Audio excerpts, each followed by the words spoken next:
Jumpa lagi dengan saya, Willy The Rooms, tetap di The Sinners Channel.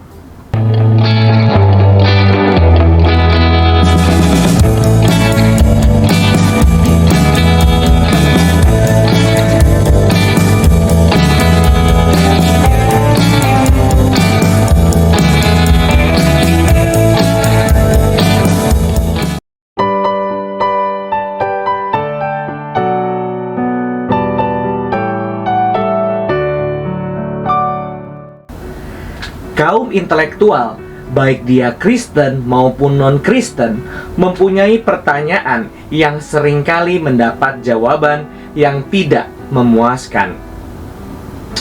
Pertanyaan itu adalah, apakah Alkitab itu benar dan satu-satunya kitab suci yang memberitakan Allah yang sejati dan satu-satunya?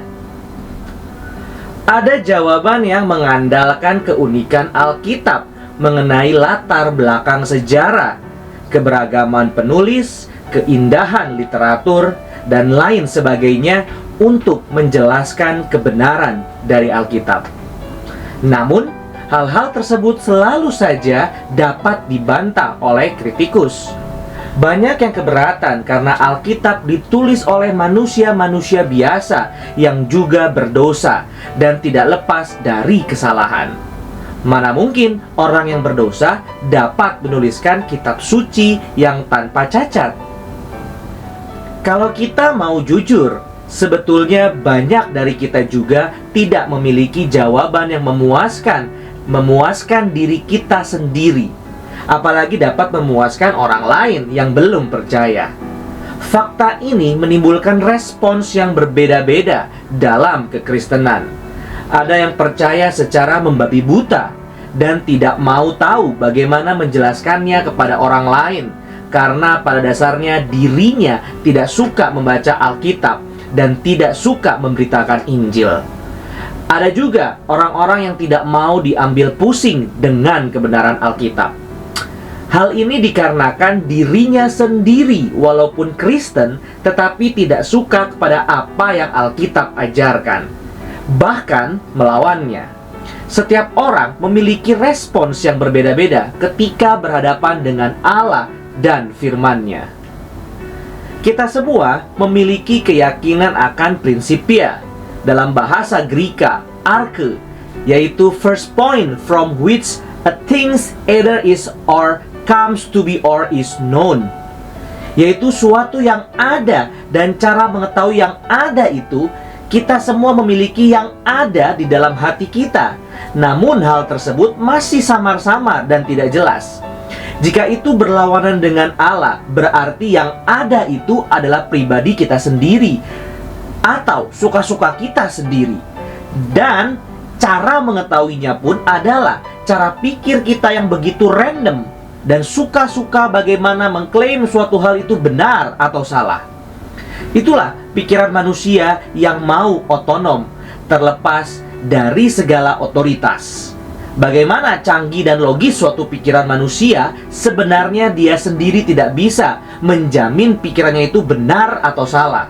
Namun di dalam keadaan yang tidak punya jaminan dan kepastian pun tetap bertahan pada di posisi demikian.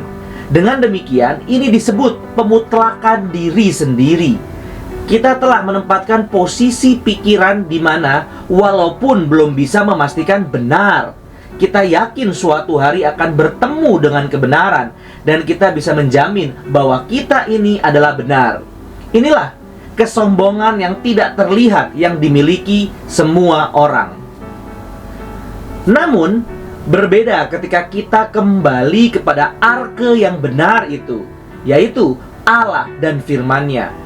Allah dan firman-Nya tidak memerlukan kualifikasi apapun dari metode manusia yang begitu bervariasi.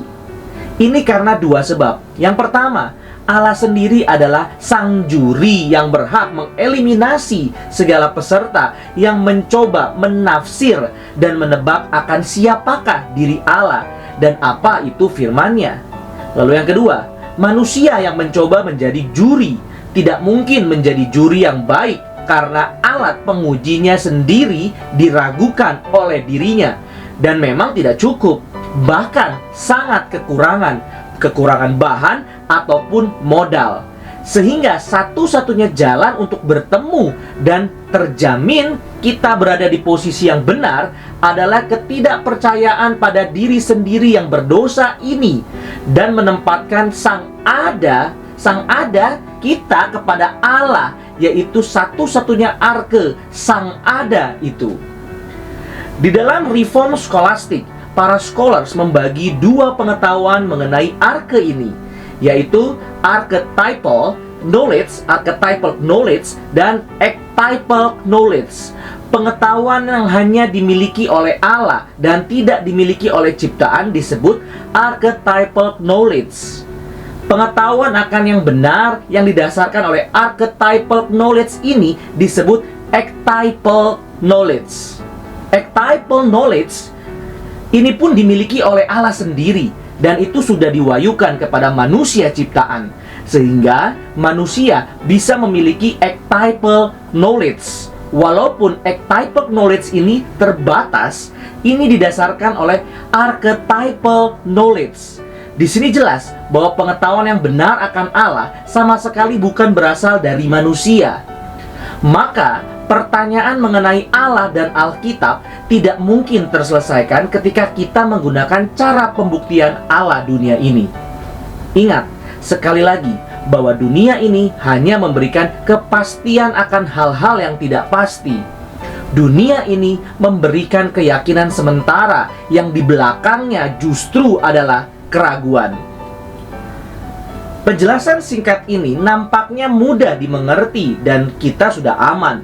Walaupun sudah tahu siapa itu arke yang benar, kita tetap akan diguncangkan oleh dunia ini, karena kita masih di dunia dan sehari-hari kita bertemu dengan dunia. Kita harus terus melangsungkan reformasi dalam diri kita, terutama dalam doktrin Allah dan doktrin Alkitab. Kita harus semakin hari semakin mengenal siapa Allah kita dan bagaimana cara mengetahuinya. Tanpa ini, hidup kita hari lepas hari bukan semakin ditarik ke atas, tetapi ke bawah. Arke akan terus kita arahkan kepada hari kita yang chaos dan random, dan hal ini didukung oleh dunia ini yang chaos dan random juga.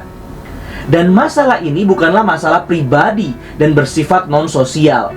Pertumbuhan kita dalam reformasi diri terkait dengan perintah Allah, di mana kita dituntut untuk mempertuhankan Dia dan memberitakan siapakah Dia melalui hidup kita. Pengetahuan kita akan Allah tidak akan melebihi cinta kita akan Allah. Mari kita mencintai Allah dalam sukacita melayani Tuhan. Dari hal inilah kita akan dibentuk terus untuk semakin memantapkan diri dalam memosisikan Allah sebagai arke, sang ada, dan firman-Nya sebagai pengukur satu-satunya untuk menggugurkan segala sesuatu yang tidak sesuai dengan kualifikasi Allah. Dengan demikian, kekristenan yang sejati yang sudah cukup memberitakan penjelasan kepada dunia ini, dan penjelasan itu berbentuk proklamasi yang berperang melawan pikiran-pikiran manusia yang ragu pada dirinya sendiri. Teologi reform terus berkembang dan memberikan pertanggungjawaban yang cukup akan iman Kristen, dan tidak dapat dibantah karena kita diberikan archetypal knowledge yang didasarkan oleh archetypal knowledge of God. Ini adalah pernyataan kasih Tuhan Allah dari waktu ke waktu sampai zaman kita dan seterusnya, untuk memudahkan manusia mengetahui dengan pasti kebenaran akan Allah dan firman-Nya, walaupun sesungguhnya Allah tidak wajib memberikan pengertian itu kepada kita, dan Ia berhak diam 400 tahun kepada umat-Nya sekalipun dan terus dijajah oleh pemikiran asing yang kafir. Maka jangan pernah kita membuang Allah dan firman-Nya sebelum akhirnya kitalah yang sebenarnya dibuang Allah dan arke kita diletakkannya hanya berhenti dalam diri kita. This means hell. Terima kasih. Tuhan Yesus memberkati.